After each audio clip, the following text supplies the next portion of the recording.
नमस्कार मित्रांनो, पुन्हा एकदा तुमचं स्वागत आहे इन्फो मराठी 24 या यूट्यूब चॅनलवर। मित्रांनो, सरकारी कर्मचाऱ्यांसाठी आणि पेन्शनधारकांसाठी एक अत्यंत महत्त्वाची बातमी घेऊन आलेलो आहे। बातमी आहे पेन्शनधारकांसाठी मोठा दिलासा, सरकारने जारी केलं स्पष्टीकरण। मित्रांनो, नेमकं काय आहे या बातमीमध्ये आपण नक्की बघूया, पण त्याआधी जर तुम्ही आपल्या चॅनलवर नवीन असाल तर चॅनलला सबस्क्राईब करून बाजूला दिलेल्या बेल आयकॉनला नक्की क्लिक करा। व्हिडिओ जर कामाचा आणि महत्त्वाचा वाटला तर व्हिडिओला लाईक करून आपल्या मित्रपरिवारासोबत नक्की शेअर करा। आणि हो मित्रांनो, व्हिडिओला शेवटपर्यंत नक्की बघा, जेणेकरून तुमच्याकडून कोणतीही माहिती सुटणार नाही।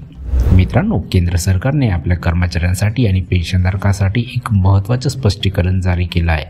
पेन्शन आणि पेन्शनधारक कल्याण विभागाने स्पष्ट सांगितले आहे की मुलीचं नाव कौटुंबिक पेन्शनच्या यादीतून कोणत्याही परिस्थितीत वगळलं जाणार नाही।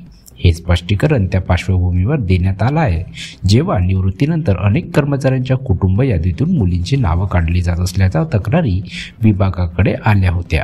DOPPWच्या कार्यालयीन ज्ञापनानुसार प्रत्येक सरकारी कर्मचारी किंवा पेन्शनधारकाने आपल्या कुटुंबातील सर्व सदस्याची माहिती देणे बंधनकारक आहे, मग ते कौटुंबिक पेन्शनसाठी पात्र असोत किंवा नसोत। विभागाने स्पष्ट केलं आहे की ज्या क्षणी एखाद्या सरकारी कर्मचाऱ्यांनी निर्धारित प्रोफॉर्मामध्ये आपल्या मुलीचं नाव कुटुंब सदस्य म्हणून नमूद केलं, त्या क्षणापासून ती कुटुंब सदस्य म्हणून ग्राह्य धरली जाईल। त्यामुळे मुलीचे नाव कुटुंब सदस्यांच्या यादीतून काढलं जाणार नाही। याचा अर्थ असा की मुलीचं नाव कायम यादीत राहील, भले ती त्या क्षणी कौटुंबिक पेन्शनसाठी पात्र नसेल। पात्रतेचा निर्णय केवळ पेन्शनर किंवा फॅमिली पेन्शनरच्या निधनानंतर संबंधित नियमानुसार घेतला जाईल।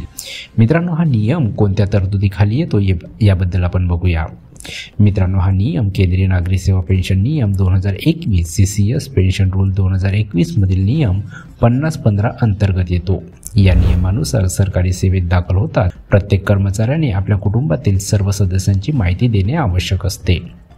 यात पती पत्नी, मुले, पालक तसेच अपंग भाऊ बहिणीचाही समावेश असतो, मग ते कौटुंबिक पेन्शनसाठी पात्र असोत किंवा नसोत।